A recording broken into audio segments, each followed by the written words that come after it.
Oh, do I have to get up? I think I heard the mail plane landing. I better go get the mail.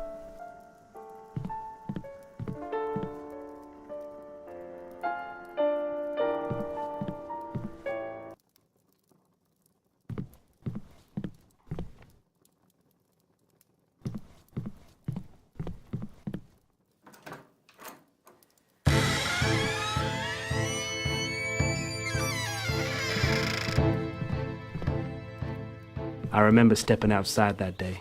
It was beautiful.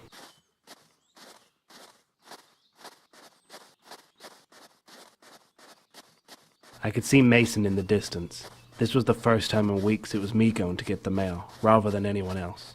First time since she left me.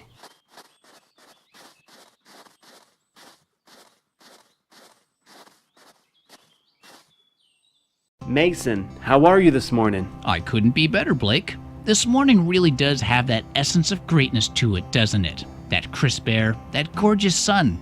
Days like this always remind me why I moved out here. Perfect. And how are you, my boy? I'm getting by. I know it's hard, Blake.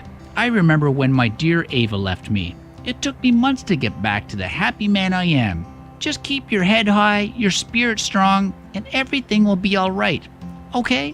Why don't you spend time with your neighbors? I know mine helped me. Thanks for your kind words, Mason. I'll keep them in mind. I've got to give everyone their mail now anyway, so I might as well go see how everyone's doing.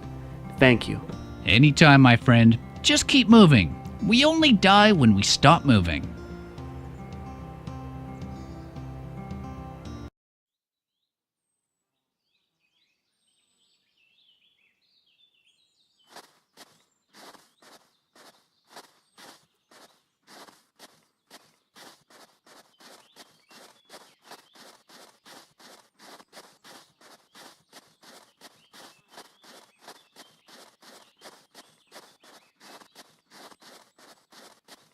I was a little nervous about seeing the Riggs, only because they were my closest and dearest friends.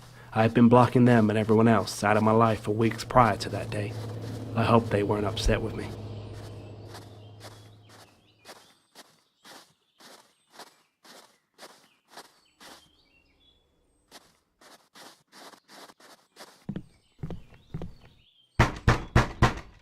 Well, look who we have here. Every Monday for weeks you've been leaving our mail on the porch and not knocking to say hello like you normally do.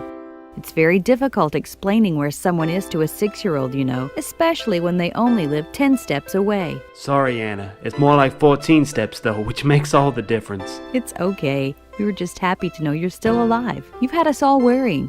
Come in to see Marcus and Jada.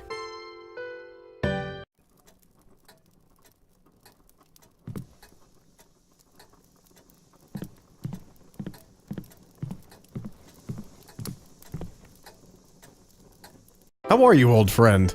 Have you been getting the fish I've been leaving on your front porch? Yes, I have, thank you. A little dangerous with all the bears and wolves out there, but thank you all the less. Well, I had to make sure you were alive somehow, didn't I? I loudly placed the fish on your porch, hid in some bushes, and watched you scramble outside to retrieve it before the wildlife did. I really do appreciate it, Marcus. I know I haven't been around lately. Didn't want to pass my misery to anyone, you know? Ah, nonsense. That's why we're here. This community always sticks together no matter what. We're always here for you, Blake. All of us. Thank you. You know what? I've got a great idea. I'm about to go to the river and get the daily catch. Why don't you come with me? We can wash all your worries away downstream. How about it? That sounds like a great idea. Perfect! I'll go get the boat and beers ready, and you just join me when you can. See you in a bit.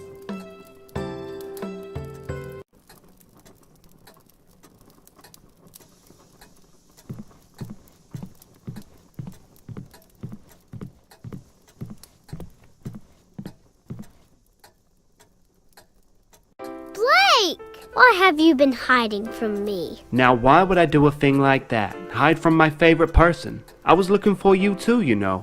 We just must not have crossed paths while we were looking. Okay, I guess that just about makes sense. You're forgiven. Is there anything in the mail for me? Only for Mommy and Daddy, I'm afraid. Aw, not fair. Don't worry, I'll make sure there is something in the mail for you next Monday, okay? Promise? Promise. Thank you.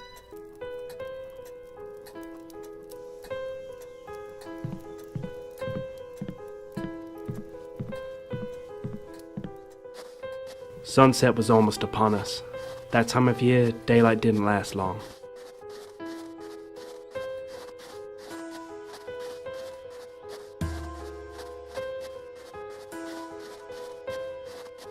I was looking forward to fishing on the river with Marcus. We used to do it a lot.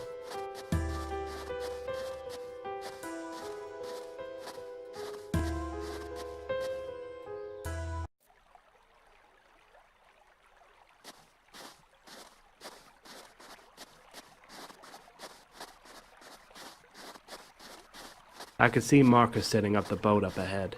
It was calming to see that nothing had changed in my absence.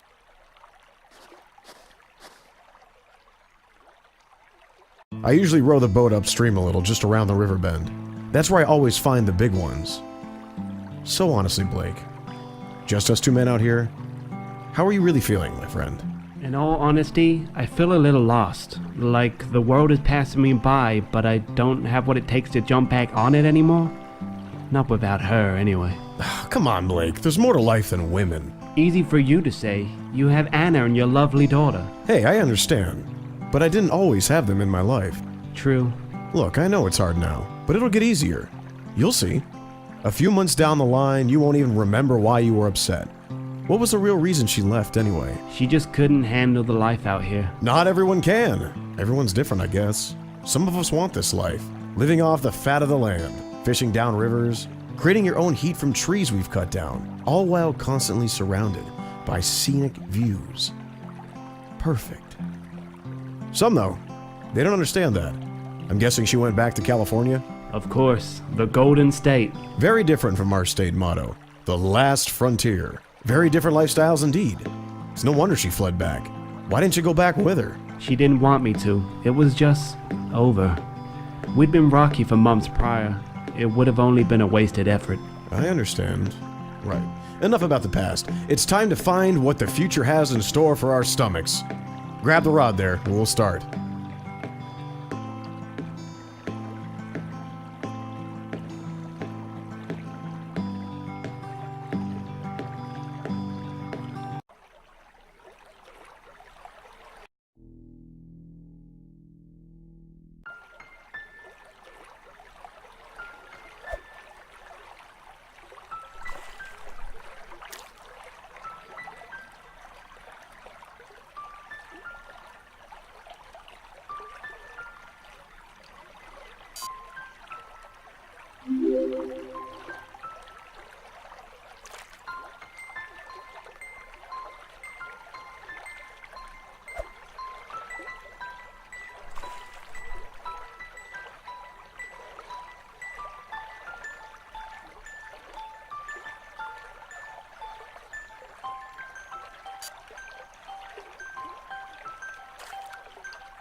Not gonna lie, Blake, I was worried we weren't gonna catch anything just then.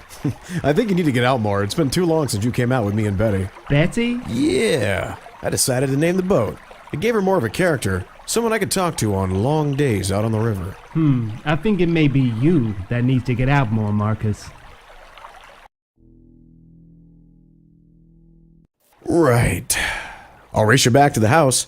Your fish is in the boat. Grab it and we'll go.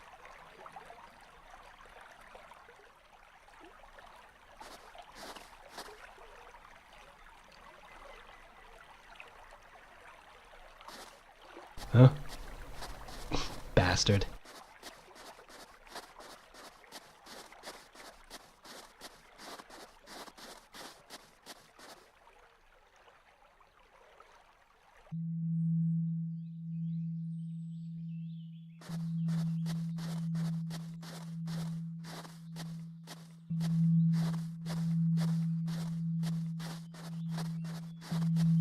I was on the way to drop the fish off to the Riggs household when I saw Anna looking very thoughtful into the well.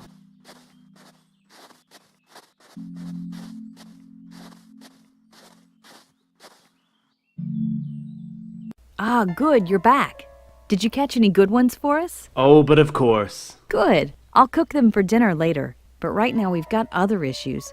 There's no water going to the well. Could you go to the water tower for us? Just to see why no water is coming through? Marcus has gone for his after fishing nap, so he's no use to us. As you're cooking the dinner, of course I will. Thank you, Blake.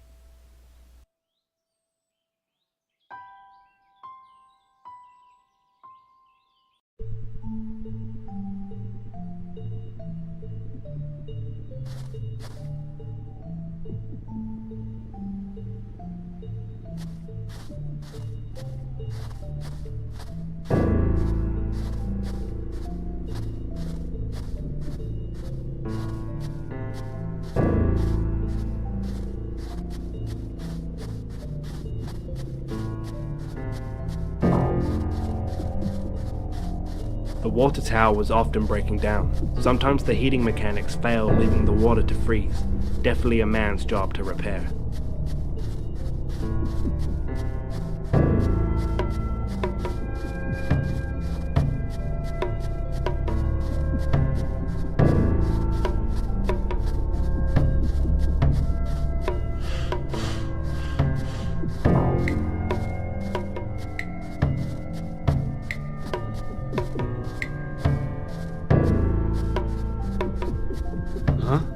But as I was walking to the tower, the first strange incident occurred.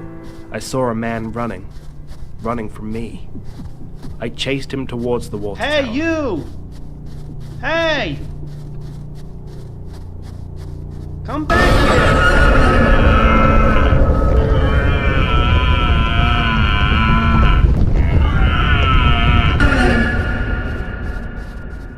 here! A herd of deer ran in front of me, blocking my way for a moment. This moment was long enough for the man to fade from view.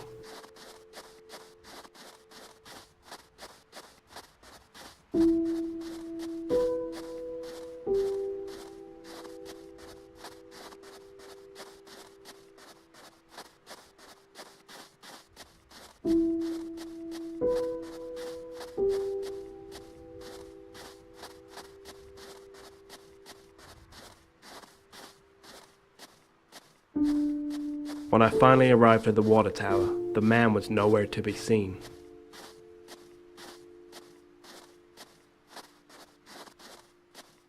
Upon inspection of the tower, though, it appeared that the system had been tampered with. The wheel that controlled the water pressure was missing. I had to find it.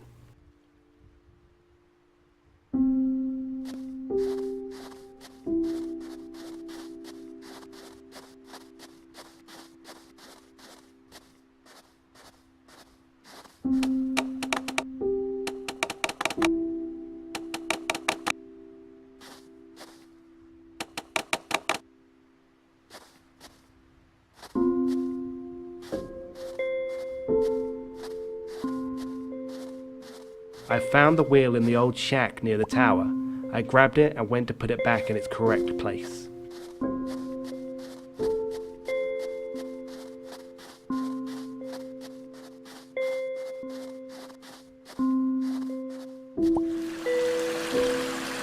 I got the water flowing again as darkness had crawled over the sky.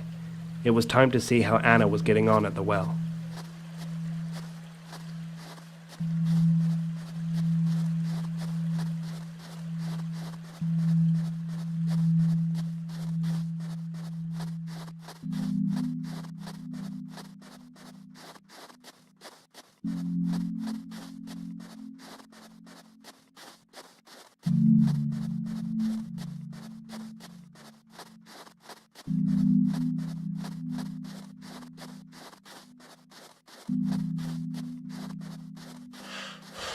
I'd always enjoyed nighttime in Alaska, especially away from any major towns or cities. That way you don't have any light pollution ruining your view of the stars. And that aurora, I never get over how beautiful it is.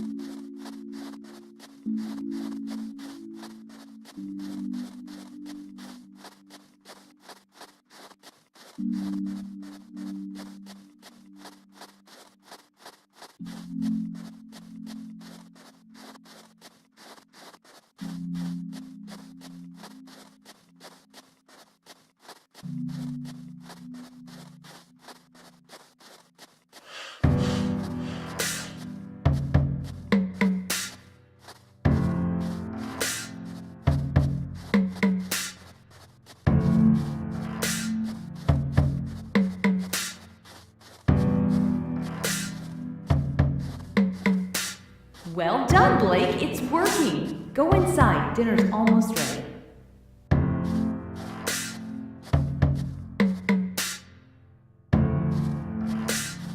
All in all, it was a good first day back into the real world.